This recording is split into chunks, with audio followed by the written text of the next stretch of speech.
It was a Sunday, much like any other Sunday.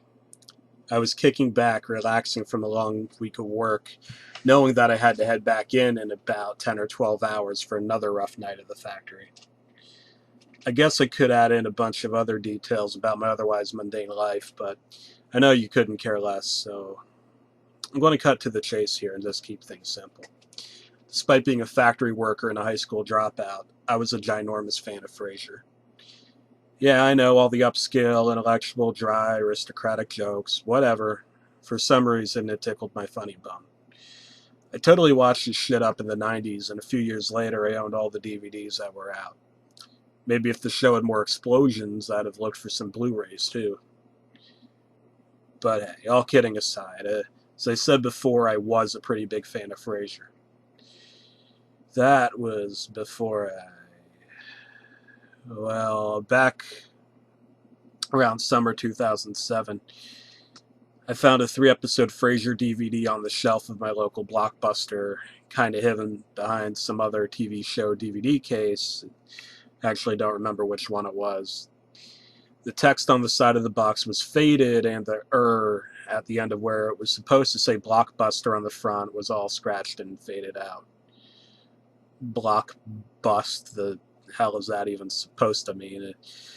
Anyway, the side text clearly said Frasier, the Harvard Vaults. I assumed it was a bootleg or some other kind of fan-made shit that somehow made its way into inventory, but I checked it out anyway, no problem.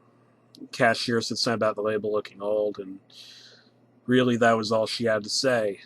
The DVD was mine for a supposed 5-day rental anyway.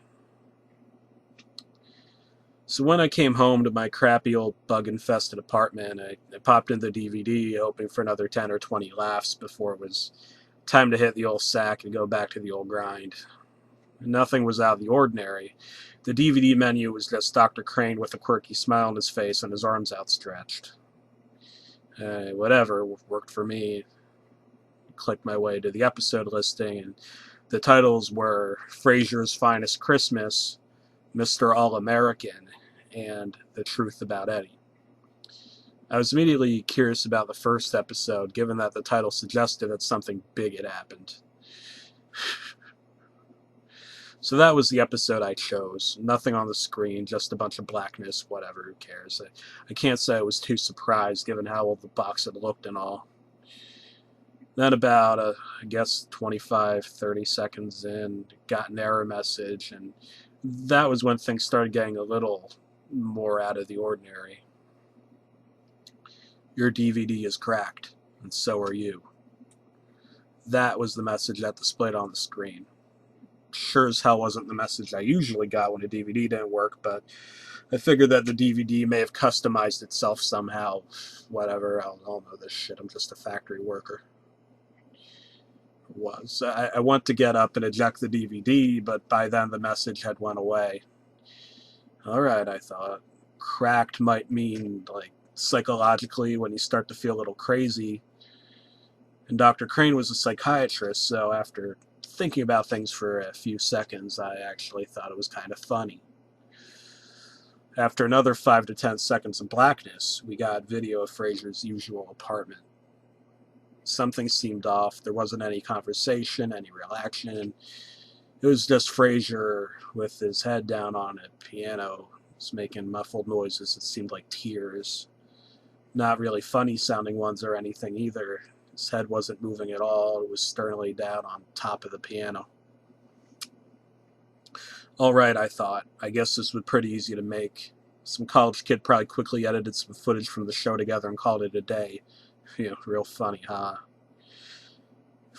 The crying, which I assumed was Frasier, stopped, and then there was a knocking on the door. In. Come, was said, but it definitely wasn't in Frasier's voice. Sounded like some kind of Frankenstein or something. The door opened, and in came Frasier's dad, Martin, holding his usual cane. Get up, you lazy old knucklehead. Bet you had too many margaritas, or whatever you want to do, or sipping these days on the way to the Wall Street Journal stand. Canned laughter was heard.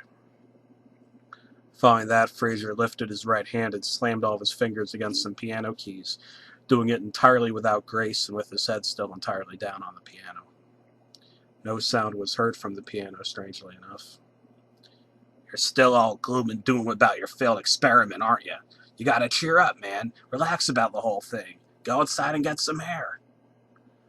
That was obviously an awkward line, but was nothing compared to what I heard next. Ooh, no, why? Ah, can't. Frasier muttered in the same Frankensteinian voice we had heard just moments ago. Can't go out? Can't go out like what? Why? I thought.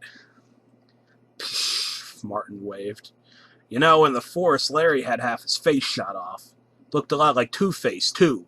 If you're having yourself a bad hair day, you can at least accept that not everybody has the same kingly standards as you do, your royal highness. Frasier finally lifted his head up, turned around, and I'm going to be honest, it screamed like a little schoolgirl. There was nothing there. His face was a void, no eyes, maybe the top half of his forehead and chin, and otherwise black. Pure black, no light, just black, no features. There was nothing but void.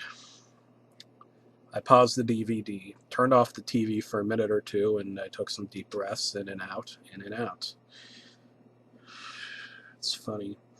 Really, it was just a TV show, yet my heart was racing and the sweat glands were going off like I was still in puberty. Good news is that rational thought kicked in sooner than later. Okay, I thought. As legit as this episode seemed, perfectly synced audio and video, and the set looked exactly the same as it did on the show. This may have just been an elaborate dub or something. I lit up a fag. That means cigarette, in case you don't know. I took a few puffs. Maybe this was just a Halloween episode, I thought. Clever that they'd call this a Christmas ep, too. Maybe that's part of the joke. Damn, I felt like such a chicken brain. It's never so gullible before in my entire life. I put out the cig, turned the TV back on, let out a chuckle at Frasier's outer space head, and I unpaused. But then I realized I wasn't just watching a Halloween episode. There was about 5.5 minutes of giddiness and applause. Not steady, not static, but up and down, sometimes like a cry, sometimes coughs like some sort of, bizarre punk rock canned laughter symphony. The camera zoomed in and in on the void, and as the fanfare faded, brightly burning red letters filled the emptiness on the screen, panned out to be unmistakably clear. Frasier's head is cracked, and so are you. My skin suddenly felt awfully dry, despite all the immediately recent perspiration. Still, I've skimmed enough articles in my time about how impressionable the human psyche is. Fuck this DVD. Fuck whatever this Christmas is supposed to be. I hollered that to myself, and I turned the disgusting thing off and stuck it back in its putrid old case and went to make my bed. Won't surprise you, but I couldn't get to sleep. But it wasn't just a matter of being scared, it was like a trance. I couldn't get that episode of Frasier off my mind. I laid in bed in this trance-like state for hours. Before I knew it, I was maybe 90 or 100 minutes away from having to get showered and dressed and ready for my Monday shift. And instead of steel-toed boots, machines, grinding noises, and my asshole boss and coworkers, all I could think of was Frasier's empty head. An Ivy League brainiac was now without a brain. Then I thought about my mother, and I thought about sex for a little bit, and then I put the DVD back on and fast-forwarded through a few more minutes of what I assumed was emphatic laughter and Martin yapping at Frasier for being a snooty, upper-class individual. The scene changed to that of a basement. Funny, because I'm pretty damn sure that Frasier's apartment doesn't have one. Hell, I've never met an apartment that did. There were cobwebs, spiders, dimly lit steps, I'm guessing to supply the Halloween feeling, which still doesn't make sense, given there's no way Fox ever would have aired it. Then there were vials full of blood and saliva and randomly hued chemicals, and I'm guessing semen. There was lots and lots of semen. You know you fucked your mother down here, right? That didn't make sense. Frasier's mom passed away years ago. Anyone who knows anything about Frasier knows that. And Martin doesn't say fuck, and Frasier doesn't have a void head, and he doesn't have a basement, and he doesn't sound like Frankenstein, and he certainly doesn't have sex with his mother. His dead mother. Father, she awakens. Alright, you can pretty much slap me senseless at this point because there was a corpse in a test tube with the letters HESTER written in what looked like sperm right below on a plaque. Hester, of course, is the name of Frasier's long-deceased mother.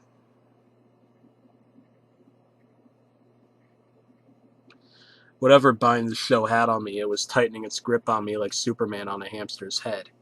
My face felt dry. I ran my fingers down it. I felt cracks. The show was cracked, and so was I. I didn't know how. It was just a DVD. Logically, I should have been able to dismiss it as some sort of college prank. I brushed my fingers against my face again. It seemed like less of it was there. I knew I couldn't go out like that.